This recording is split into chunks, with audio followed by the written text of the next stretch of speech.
पहिलो कोरिन्थी 2 अध्यायको 10 पदमा हामीहरू छौँ कि परमेश्वरले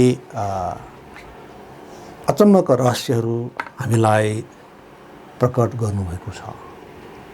परमेश्वरलाई प्रेम गर्नेहरूको निम्ति कहिल्यै पनि नदेखेका, कहिल्यै पनि नसुनेका, कहिल्यै पनि नसोचेका वा कल्पना नगरेका यस्ता कुराहरू तयार पार्नु भएको छ र ती कुराहरू बुझ्नु बडो कठिन छन्। तर परमेश्वरले हामीहरूलाई ती कुराहरू बुझ्नका लागि अनुग्रह गर्नुभएको छ। मानिसहरूका अज्ञानताका बावजुद परमेश्वरले उहाँको अचम्मका प्रकाशहरू र प्रबन्धहरूलाई पवित्र आत्माद्वारा प्रकाश गर्नुभएको छ। है यसर्थ यो जुन पछिल्लो खण्डहरू हो 10-11 पदहरूका जुन खण्ड हो यसले के पुष्टि गर्छ भने जुन कुराहरू पहिलो कोरिन्थी 2:9 मा उल्लेख भएका छन् परमेश्वरलाई प्रेम गर्नेहरूको निम्ति, है परमेश्वरलाई प्रेम गर्नेहरूको निम्ति आँखाले नदेखेका, कानले नसुनेका र मानिसको चित्तमा पनि नपसेका कुराहरू प्रबन्ध गर्नुभएको छ वा तयार गर्नुभएको छ। यसको तात्पर्य त के त, तात्पर्य मूलत के त भन्दा यस जीवनकै लागि हो मूलत, साथै यसका साथसाथै अनन्तताको लागि पनि हो। यसमा कुनै विवाद छैन। यसैले यो अचम्मको प्रबन्ध हो परमेश्वरबाट कि परमेश्वर यी रहस्यहरूलाई, यी सत्यताहरूलाई प्रेरितहरूमा प्रकाश गर्नुभयो र त्यसपछि क्रिस्चियनहरूलाई, विश्वासीहरूलाई पवित्र आत्माद्वारा प्रकाश गर्नुभएको छ। तिनै पवित्र शास्त्रहरूद्वारा, पुरानो नियम नयाँ नियमका ती सत्यताहरूबाट। र 11 पदमा लेखिएको छ किनकि मानिसभित्र भएको उसको आत्माले बाहेक अरू कुन मान्छेले मानिसका कुराहरू जान्दछ र त्यही प्रकारले परमेश्वर कुराहरू पनि परमेश्वरकै आत्माले बाहेक अरू कुनै मानिसले जान्दैन। परमेश्वर कति उत्सुक हुनुहुन्छ कि मानिसका निम्ति तयार पार्नुभएका ती उत्तमताहरू बताउन, देखाउन। तैपनि परमेश्वर कति धैर्यवान हुनुहुन्छ। सबै कुराहरू अर्डरली, व्यवस्थित ढङ्गमा, एकदमै समयक्रममा ती गर्नुहुन्छ। कहिलेकाहीँ हामी मानिसहरू हाम्रो खुसी व्यक्त गर्दाखेरि हामी एकैचोटि सबै कुरा बडङ भन्छौँ र हामी यति उत्साही हुन्छौँ कि यति उत्तेजित हुन्छौँ कि हामी ती कुराहरू बताउन आतुर हुन्छौँ। तर परमेश्वर बुद्धिमान परमेश्वर हुनुहुन्छ कि उहाँले यति अचम्मको उत्तमताहरूको प्रबन्ध गर्नुभएको छ मानव जातिको लागि कि मानिसले त्यसबारे कहिले सोचेका थिएन, कहिले देखा पनि होइन, सुने पनि होइन, होइन सोचे पनि होइन। यस्ता कुराहरू उहाँले तयार गर्नुभएको छ। जसरी मानिसका आन्तरिक विचारहरू, कि तपाईँको निजी विचारहरू, सल्लाहहरू, विचारहरू, मनसाहरू, योजनाहरू जे छ त्यो तपाईँले मात्रै जान्नुहुन्छ। मानिसले आफ्नो मनका ती आन्तरिक कुराहरू उसैले मात्र जान्दछ, अरू कसले जान्दछ। त्यस्तै जस्तो परमेश्वर कुराहरू पनि केवल परमेश्वर आत्मालाई मात्र थाहा हुन्छ। उहाँका गहिरा कुराहरू, उद्देश्यहरू, योजनाहरू मानिसले जान्न सक्दैन। केवल पवित्र आत्माले मात्रै जान्नुहुन्छ। केवल उहाँलाई मात्र थाहा छ। र 12 पदले भनेको छ अब हामीले यस संसारको आत्मालाई होइन तर परमेश्वरबाटका आत्मालाई पाएका छौँ।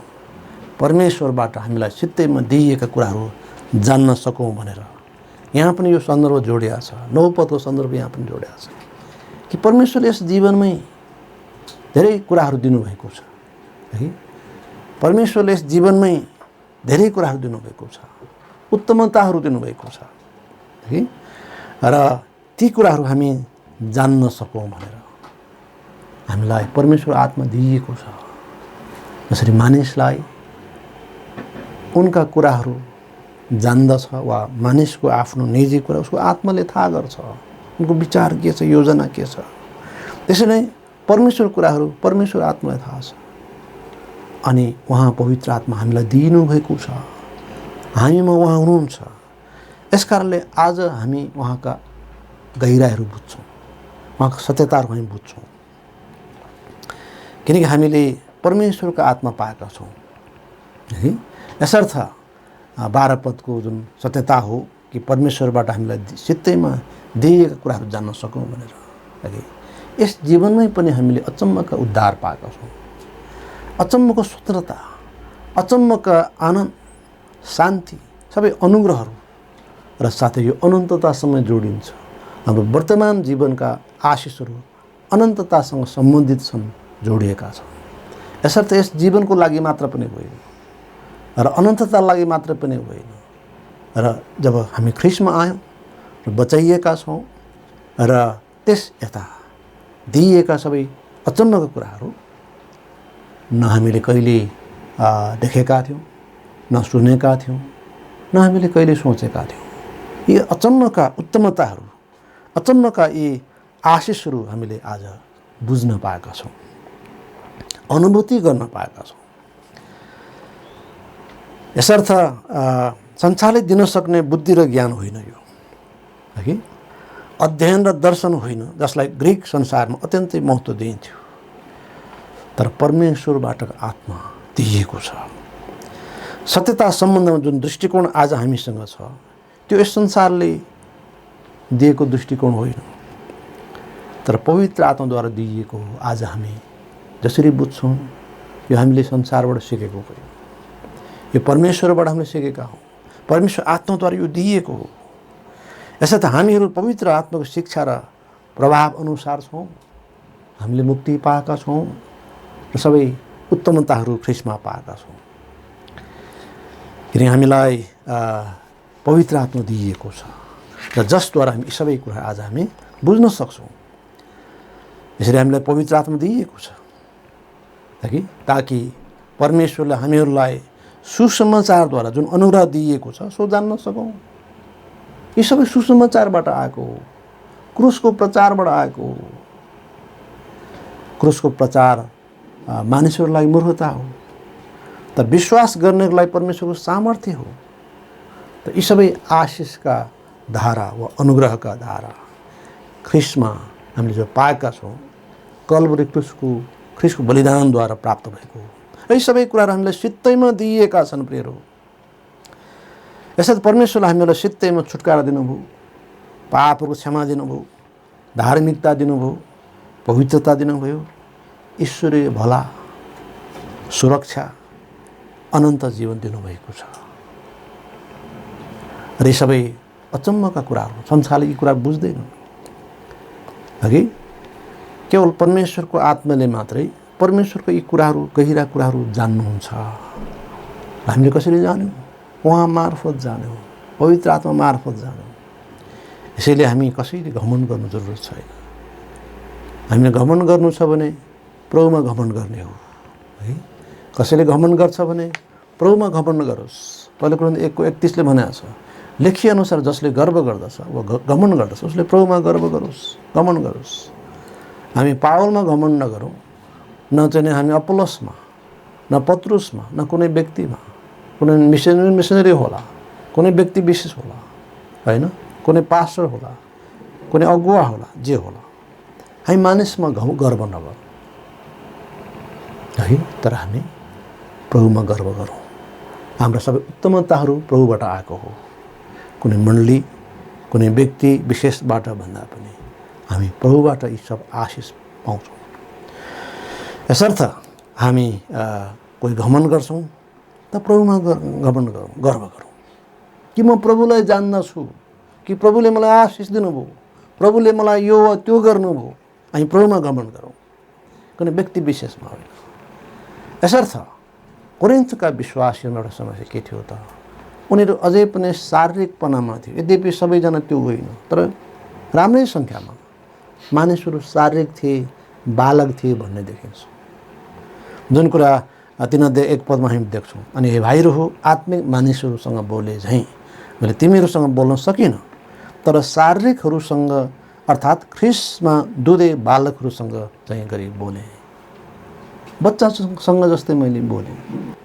किन यो भन्दा 2 पदमा उल्लेख गरेको छ, मैले तिमीहरूलाई दूध खुवाएँ, खँदिलो खानेकुरा होइन, किन यस समयसम्म तिमीहरूले यसलाई खान सकेनौ, न त अहिले नै सक्दछौ। यसर्थ गहिरा कुराहरू बुझ्न सकेनौ है। र यी सबै पवित्रताको सम्बन्धमा, एकताको सम्बन्धमा, मण्डलीको जुन अर्डरली कुराहरू जो छ, सबै कुरा जुन नियम सम्मत अथवा चाहिँ शिष्टतापूर्ण गर्नुपर्ने कुराहरू, यी सबै कुराहरू बुझ्दैन्थे। वरदानको कुराहरू अनि चाहिँ पुनरुत्थानका यस्ता विषयहरू, महत्त्वपूर्ण जटिल विषयहरू, प्रेमको सत्यता, प्रेमको गहिराइहरू बुझ्दैन्थे। तसर्थ यस मण्डलीलाई चाहिँ सम्बोधन गर्दा आत्मिक मानिसहरूसँग जस्तो मैले बोल्न सकिनँ, तर शारीरिकसँग जस्तै, अर्थात् बचाइएको तर शारीरिक कुरामा ध्यान दिनेहरू। यस खण्डमा 3 खाले मानिसको उल्लेख गरेको छ। एउटा चाहिँ नै हो शारीरिक मानिस, जुन 3 अध्याय 1 र 2 पदमा हामी पाउँछौँ। अर्थात् उद्धार पाएको छ तर ऊ शरीरका कुराहरूमा भुल्दछ। एउटा बच्चा खेलाउनमा भुल्दछ, देखिने कुराहरूमा, पाइने कुराहरूमा ऊ बढी आकर्षित हुँदछ र उसले जीवनको महत्त्वपूर्ण पक्षहरू बुझ्दैन, जीवनका महत्त्वपूर्ण त्यो समयहरू बुझ्दैन है। भोलि कस्ता परिस्थिति आउँदैछन् त्यसका लागि आज म कसरी तयार हुनुपर्छ, कसरी आज म त्यसका लागि मेहनत गर्नुपर्छ भन्ने कुरा बुझेको हुन्न। जसै ऊ परिपक्व हुन्छ, समयले ऊ खारिन्छ, त उसले समयको महत्त्व बुझ्दछ, कामको महत्त्व, हर पक्षको चाहिँ महत्त्व उसले जान्दछ। तर बालकलाई त्यो थाहा हुन्न। खेल्न पाए भो, वरिपरि देखिने चिजहरू उपभोग गर्न पाए भो, तर उसले भोलि कुरा सोच्दैन। त्यही जस्तो एउटा आत्मिक मानिस जो छैन, जो शारीरिक छ, ऊ खँदिलो कुराहरू बुझ्दैन, दूरदृष्टिका कुराहरू बुझ्दैन, धेरै पछि कुराहरू बुझ्दैन होइन। तत्काल केही फाइदा भयो, ऊ तुरुन्तै चाहिँ कुनै निर्णय गरिहाल्छ, तुरुन्तै मण्डली छोड्ने होला, तुरुन्तै साथी सङ्गत छोड्ने होला, तुरुन्तै कुनै पनि निर्णय गर्न ऊ तत्पर हुन्छ। यो केटाकेटीपन हो, यो कुनै परिपक्वता हो। र हामीहरू अब केटाकेटी बन्नुहुन्न, हामी चाहिँ नै बढ्नुपर्छ। हामीहरू उचाइमा, बुझाइको उचाइमा बढ्नुपर्छ अघि, सत्यताको रहस्यको उचाइमा हामी बढ्नुपर्छ। त अर्को थरी मानिसको पनि कुरा यहाँ गरेका छ कि हामी 13 पद पहिला पढ्नेछौँ, 2 अध्याय 13 पद। ती कुराहरूलाई मानिसको बुद्धिले सिकाएका शब्दहरूमा होइन, तर पवित्र आत्माले सिकाउनु भएका शब्दहरूमा आत्मिक कुराहरूसँग तुलना गर्दै हामी पनि बताउँछौँ। त आत्मिक कुराहरू आत्मिक मानिसले बुझ्छ, आत्मिक कुराहरू आत्मिक कुरासँग दाँजिन्छ। र यी सबै रहस्यहरू, सत्यताहरू पवित्र आत्माको कारणले हामी जान्दछौँ, बुझ्दछौँ। यसर्थ शिक्षाहरू आत्माद्वारा निर्देशित सत्यताहरू हामी बताउँछौँ। हामी जे बताउँछौँ त्यो मानिसहरूको विचार अनुसार छैन, यस संसारका तर्कशास्त्रीहरूको जस्तो छैन। सबै खाले दार्शनिकहरू र ती सबै चाहिँ चिन्ह खोज्नेहरूको हामी लेभलमा हामी रहन्नु, त्योभन्दा माथि उठेर कि हामी पवित्र आत्माद्वारा सिकाइएका सत्यताहरू हामी सिकाउँछौँ, बताउँछौँ, जुन कुराहरू उहाँद्वारा सित्तैमा हामीलाई दिइएको छ। आत्मिक कुराहरू आत्मिक कुरासँग तुलना गर्दै है, पुरानो नियमको सत्यताहरूलाई नयाँ नियमको सत्यताहरूसँग तुलना गर्दै लानुहोस्। एउटा पुस्तकको कुरा अर्को पुस्तकसँग दाँच्दै, एउटा खण्डको अर्को खण्डसँग दाँच्दै हामी यीशु ख्रीष्ट प्रस्तुत गर्छौँ, क्रुसको प्रचार गर्छौँ। फगत क्रुस होइन, यीशु ख्रीष्ट अनि उहाँ क्रुसमा टङ्गाइएको सत्यता, Jesus Christ and him crucified. फगत काठको क्रुसको हामी प्रचार गर्दैनौँ। घाँटीमा क्रुस, घरमा क्रुस, चर्चमा क्रुस, क्रुसको त्यो चित्र वा त्यो क्रुसको त्यो वस्तु होइन हामीले पुज्ने, हामीले प्रचार गर्ने, तर यीशु ख्रीष्टको बलिदानको कुरा गरे हो। त्यो क्रुसको प्रचार अर्थात् यीशु ख्रीष्टको बलिदान जो कलवरी क्रुसमा भएको हो। अर्थात् प्रभु यीशु ख्रीष्टको त्यस प्रायश्चितपूर्ण बलिदानको हामी प्रचार गर्छौँ। र जुन कुरा संसारलाई मूर्खता हो, तर हामी मुक्ति पाउनेलाई परमेश्वरको सामर्थ्य हो र त्यही सन्देशले हामी बचाइएका हौँ, हामी नयाँ गरी जन्मेका हौँ, हामीले पवित्र आत्मा पाएका हौँ र यी सबै रहस्यहरू जान्न पाएका हौँ, बुझ्न पाएका छौँ। अब हामी संसारले जस्तो बोल्दैनौँ, तर बरु हामी परमेश्वरकै बाणीहरू जस्तै गरी हामी बोल्छौँ। पहिलो पत्रुस 4:11 भनेको छ, हामी अब परमेश्वर जस्तै बोल्नुपर्छ। जे पाए त्यही बोल्नुहुन्न, मानिसको विषयमा जे पाए हामीले त्यो बोल्नु हुँदैन। अब फल्ना त्यस्तो, फल्ना डिस्काना यस्तो, फल्नाले मुक्ति पाएको छ, फल्नाले पाएको छैन, हाम्रो चर्चले मुक्ति पाएको छ, त्यो चर्चले मुक्ति पाएको छैन, यो सबै हावादार कुराहरू हामी लाग्नु हुँदैन। यस्ता संवेदनशील विषयहरूमा न्याय गर्नु अत्यन्तै खतरनाक कुरा हो। यदि हामी सबैजना ख्रीष्टको न्यायसँग उभिँदैछौँ प्रियहरू, यसरी हामी यसरी बोलौँ कि हामी परमेश्वरले जस्तै बोलौँ।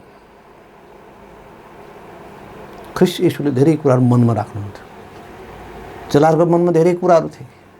प्रभुले झट्ट भन्नुभएको होस्, बोल्नुभएको होस्, तर प्रभु धेरै कुरा मनमा राख्नुहुन्थ्यो। एकपटक चेलाहरूले उहाँको आएर भने, प्रभु यी मानिसहरू हामीलाई पछ्याउँदैन तर बत्तिस दिइरहेका छन्, रोक्नुहोस् तिनलाई। उहाँले भन्नुभयो, जो हाम्रो विरुद्धमा छैन ती हाम्रै हुन्। कति उदार। धेरै पटक क्रिस्चियनहरू ख्रीष्ट येशूभन्दा पनि कट्टर हुन्छन्। यो घमण्ड हो। हामीले सिक्नुपर्ने ख्रीष्ट येशूबाट हो, ख्रीष्ट येशूबाट हो। उहाँले सामाजिक विषयमा कसरी न्याय गर्नुहुन्थ्यो, सरकार सम्बन्ध कसरी न्याय गर्नुहुन्थ्यो, विश्वासहरू बिचको मामिलामा होइन, ख्रीष्टलाई पछ्याउनेहरूको बिचको मामिला कसरी न्याय गर्नु, त्यो ज्यादै महत्त्वपूर्ण छ। कि हामी उहाँ जस्तै छौँ, कि हामी उहाँले जस्तै न्याय गर्छौँ अथवा विचार गर्छौँ, अथवा कि हामी परमेश्वर जस्तै बोल्छौँ। यस्ता त भजन सङ्ग्रह 119:18 लेखिएको छ, मेरा आँखाहरू खोलिदिनुहोस्, म तपाईँको व्यवस्थाबाट अद्भुत कुराहरू देख्न सकौँ। आज हामी सबैको आँखाहरू खोलिन आवश्यक छ पवित्र आत्माद्वारा, ताकि हामी परमेश्वर ती गहिराइहरू जान्न सकौँ, ती रहस्यहरू जान्न सकौँ र हामी दिन प्रतिदिन ख्रीष्ट जस्तै हामी हौँ। यतै प्याच्च बोल्ने, उतै प्याच्च बोल्ने, यतै उटपटाङ काम गर्ने, उतै उटपटाङ गर्ने। केही बालकहरू अब नरहौँ, हामी बढौँ, परिपक्व हौँ। गल्ती गरेर छ क्षमा मागौँ, मण्डलीसँग क्षमा होला, व्यक्ति व्यक्तिसँग क्षमा होला, अरूसँग होला। हामी परिपक्वतामा जाउँ। घमण्डले भ्यागुतो फुले जस्तै फुलेर बस्दा हामी एक दिन एउटा भ्यागुताको कथामा भने जस्तो पेट फुटेर समाप्त हुने अवस्था हुनसक्छ। नम्रता प्रभुको इच्छा हो। म चाहिँ यो वा त्यो, हामी चाहिँ यो वा त्यो, ऊ चाहिँ यो वा त्यो, उनीहरू चाहिँ यो वा त्यो भन्ने किसिमका कुराहरू होइन। बुद्धिमान साथ हामी जाउँ, परमेश्वरकी सत्यताहरू बुझ्न हामी सकौँ। कि हामी यस्तो प्रार्थना गरौँ, प्रभु मेरा आँखाहरू खोलिदिनुहोस् र म तपाईँको व्यवस्थाबाट अद्भुत कुराहरू देख्न सकौँ। जुन कुरा मैले सोचेको थिएन, जुन कुरा मैले सुनेको थिएन, जुन कुरा मैले देखा पनि थिएन, यस्ता कुराहरू म देख्न सकौँ। हामी यस्तो प्रार्थना गर्न सकौँ। भजन सङ्ग्रह 119:18 भने जस्तै।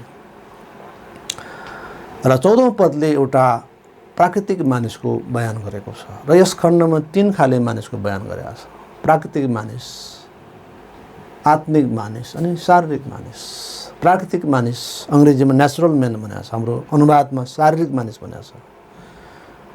र तीमध्ये एक पदमा पनि शारीरिक नै भनेको छ र यहाँ 2:14 पनि शारीरिक भनेको छ। एउटै शब्द त होइन, अङ्ग्रेजीमा फरक छ।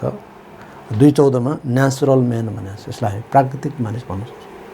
जस्तो जन्मेको थियो त्यस्तै, नयाँ जन्म पाएको छैन, उद्धार पाएको छैन, प्राकृतिक मानिस हो।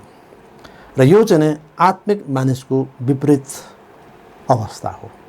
र 14 पदमा यसो लेखेको छ, तर शारीरिक मानिसले अथवा प्राकृतिक मानिसले परमेश्वरका आत्मा कुराहरू ग्रहण गर्दैन, किनकि ती उसका निम्ति मूर्खता हुन्, न त उसले ती जान्न नै सक्छ, किनकि ती आत्मिक रीतिले जाँचिँदछन्। त आत्मिक कुराहरू आत्मिक रीतिले जाँचिने हो, आत्मिक रीतिले बुझिने हो, आत्मिक रीतिले न्याय गरिने हो। कुनै मोडेबलमा कुनै किसिमको चाहिँ उत्तेजनामा यो गरिने बोलिने यो कुरो होइन। यसर्थ प्राकृतिक मानिसको सवालमा यो भनेको छ कि ऊ चाहिँ नै आत्मिक मानिसको विपरीत हो वा जन्मजात जे गुण लिएर आएको छ, पापी स्वभाव सिन नेचर लिएर जो आएको छ है। त यहुदा 19 मा यस्ता मानिसले आत्मा नभएको भनेको छ, परमेश्वर आत्मा छैन भनेर। यस खाले मानिसको चरित्र सांसारिक हुन्छ, शारीरिक हुन्छ। याकुब 3 को 13-18 मा भनेको छ, उसको रमाहट संसारमा हुन्छ, उसको रमाहट उसको अङ्ग प्रत्यङ्गका चाहनामा हुन्छ। र शारीरिक मानिसले परमेश्वर वचन बुझ्दैन। यसर्थ एउटा प्रोफेसर होला, विद्वान वर्ग होला, फिलोसोफर होला, उसले बाइबल बुझ्न सक्दैन। किनकि यी आत्मिक कुरा हुन् र आत्मिक कुराद्वारा यी जाँचिँदछन्, आत्मिक रूपले यी जाँचिँदछन्। र कुनै एउटा प्रोफेसरले होला सायद बाइबलबाट सिकाउँछ, बाइबल यो छ त्यो छ, यति किताब छन्, यति पदहरू छन्, यो किताब यो व्यक्तिले लेखेका यी सबै कुरा कण्ठपाला ठिकै छ हैन। तर यसका अर्थहरू, यसका रहस्यहरू, यसको स्वाद बुझ्न सक्दैन। बाइबल जान्नेहरू धेरै छन् है। ब्याचलर आर्ट्सको ब्याचलर, इङ्ग्लिस ब्याचलर, मास्टर्सहरू पनि यो कोर्समा राखेको छ। बाइबल विभिन्न खण्डहरू राखेको छ। जानकारी हुनु ठुलो कुरो होइन, तर ती कुराहरू हाम्रो जीवनमा व्यवहारिक हुनु अर्को पक्ष हो। र ती कुराहरू आत्मिक रूपले बुझिनु अर्को कुरा हो। आत्मिक कुरालाई आत्मिक रीतिले बुझ्नु फरक कुरा हो। र एउटा शारीरिक मानिसले वा प्राकृतिक मानिसले ती कुराहरू बुझ्दैन है। उनका लागि ती कुराहरू मूर्खता हुन्, हलुङ्गा हुन्, बेअर्थको हो, बेकामको हो। अनि अर्का थरी मानिसको बारे 15 पदले भनेको छ, तर आत्मिक मानिसले सबै कुराहरू जान्दछ, तर पनि ऊ आफै चाहिँ कोही मानिसद्वारा जाँचिँदैन। 16 पद, किनकि कसले प्रभुको मन जानेको छ र कसले उहाँलाई शिक्षा दिनेछ र। तर हामीसँग ख्रिस्टको मन छ। आमेन। त आत्मिक मानिसमा ख्रिस्टको मन छ, ख्रिस्टको आत्मा छ र उहाँको कारणले हामी आत्मिक कुराहरू बुझ्ने हो। यसर्थ आत्मिक मानिस हैन शारीरिक मानिस वा प्राकृतिक मानिसमा फरक हुन्छ। भिन्नता कसरी आयो त? उनी आत्माद्वारा परिचालित हुन्छ, पवित्र आत्माद्वारा सिकाइएको हुन्छ, पवित्र आत्माद्वारा डोराइएको हुन्छ। सबै कुरा उसले जाँच्दछ, सबै कुराहरू आत्मिक रूपमा छुट्याउन वा केलाउन ऊ जान्दछ है। यीशु ख्रीष्ट मारियो, फेरि बौरी उठ्यो रे, यो कुरा होला नहोला केही छैन, जो त्यो भनिन्छन् त्यस धर्मशास्त्रमा बाइबलमा सकियो। त जब हामीले यी सत्यतालाई बुझ्छौँ, पवित्र आत्माद्वारा काम गरेर हामी रुन्छौँ, हामी दुखी हुन्छौँ कि हाम्रो पापलाई प्रभु मर्नुभयो। तर एक समयमा हामी त्यसको कुनै ख्याल राख्दैनथ्यौँ। उहाँ मारियो भन्ने भनाइ छ, त्यो साँचो हो, ठिक हो, तर त्यस कुराको मेरो जीवनसँग लेनादेन केही छैन। हामी त्यसरी सोच्छौँ, त्यसरी बुझ्छौँ, त्यसले खास अर्थ राख्दैनथ्यौँ। तर जब हामीले पवित्र आत्माद्वारा हाम्रो जीवनमा काम गरेको थाहा गऱ्यौँ, हामी रोयौँ। म रोएको छु, रियलाइज गरेको छु, महसुस गरेको छु, म पापी हुन त विनाशतर्फ गइरहेछु। त ख्रिस्ट येशू नै मेरो आशा हो। अब ख्रिस्ट येशू नै मेरा निम्ति मर्नुभएको हो। त्यसर्थ त्यसले कति ठुलो अन्तर ल्याउँछ, कति ठुलो फरक ल्याउँछ। हामीमा परमेश्वर आत्माको बास भएको छ र उहाँद्वारा हामी परिचालित हुन्छौँ, तब नै हामी आत्मिक मानिस हौँ। अर्थात् उसले सबै कुरा जाँच्दछ, अर्थात् परमेश्वरको इच्छाद्वारा, परमेश्वर आत्माद्वारा उसले सबै कुरा ठिकसँग बुझ्दछ, हर पक्षलाई, हर विषयलाई। त आफै चाहिँ कोही मानिसबाट जाँचिँदैन। अर्थात् एउटा आत्मिक मानिसलाई जाँच्न एउटा सामान्य मानिसले प्रभुको मन जान्नु पर्ने हुन्छ हैन। जो कोहीले यो बुझ्न सक्ने कुरो हो।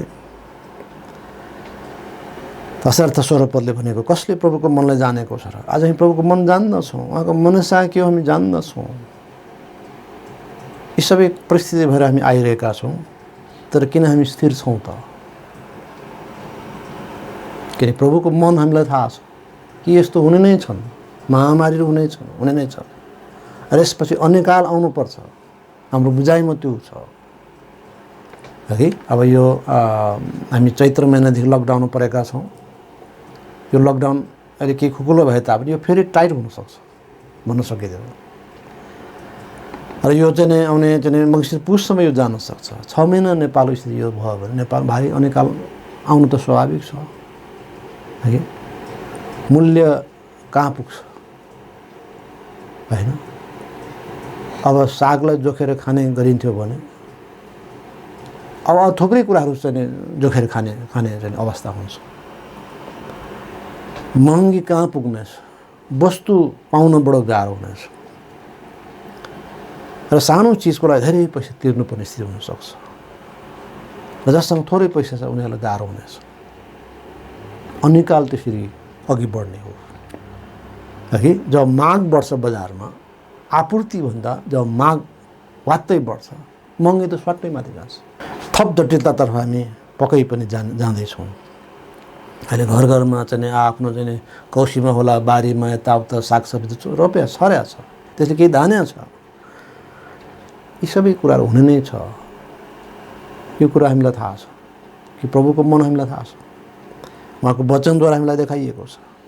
उहाँको वचनका हर हरफहरू हामी हुबहु बुझ्छौँ, हुबहु हामी ग्रहण गर्छौँ। त प्रभुको मन हामीले जानेका छौँ, तर प्राकृतिक मानिसले प्रभुको मन जानेको हुँदैन है। तर परमेश्वरले हामीलाई सिकाउनु भएको छ, किन हामीसँग ख्रीष्टको मन छ। ख्रीष्टको प्रकटित इच्छा हामीलाई थाहा छ। उहाँको सुसमाचारको महान रहस्य हामीलाई पवित्र आत्माद्वारा दिइएको छ। यसर्थ 3 किसिमको मानिसको यहाँ चर्चा भएको छ। प्राकृतिक मानिस, आत्मिक मानिस अनि शारीरिक मानिस। जो जन्मजात जे स्वरूपमा जन्मिया हो, ख्रीष्टमा आएको छैन, नयाँ जन्म पाएको छ, प्राकृतिक हो, नेचुरल म्यान हो। उनको लागि परमेश्वर सत्यताहरू अनौठा हुन्। उसले माल पाएर चाल पाएको हुन्न होइन। धेरै कुराहरू हामी जान्दैनौँ जबसम्म हामी सिक्दैनौँ।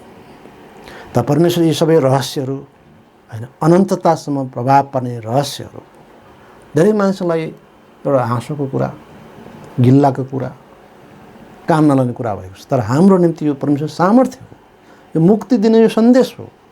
यसर्थ हामी ख्रीष्टको प्रचार गर्छौँ, अर्थात् क्रुसमा टाँगिनु भएको ख्रीष्टको हामी प्रचार गर्छौँ, जुन चाहिँ नै संसारलाई मूर्खता होला, तर हाम्रो लागि परमेश्वर सामर्थ्य हो। परमेश्वरले हामी सबैलाई आशीष दिनुभएको होस्। हामीहरू आत्मिक मानिस हौँ, न कि शारीरिक। हामी ख्रीष्टमा आएका छौँ, तर अब हामी शरीर अनुसार नजिउँ त हामी परिपक्वतातर्फ हामी जाउँ। नानीहरू नै बढी हल्लिन्छन्, निर्णयहरू अदल बदल गर्छन् चाँडो। रुख नै बढी कमजोर, रुख नै बढी हल्लिन्छन् हुरी बतासमा। आर्थिक जटिलता होला, अन्य प्रभाव होला, विभिन्न कारणले होला, बढी हल्लिन्छ। तर जो दौरो रुख छ ऊ कमै हल्लिन्छ, जो आत्मिकमा परिपक्व छ ऊ कमै हल्लिन्छ। त हामी आत्मिक रूपमा बढौँ, परिपक्व हौँ, ताकि हामी जीवनको हर परिस्थिति, शिक्षाहरूका अनेक खाले चाहिँ हुरी हावाहुरी बिचमा हामी नहल्लिएका, तर स्थिर सुदृढ भएका हौँ। र प्रभुले हामी सबैलाई यस वचनद्वारा आशीष दिनुभएको होस्।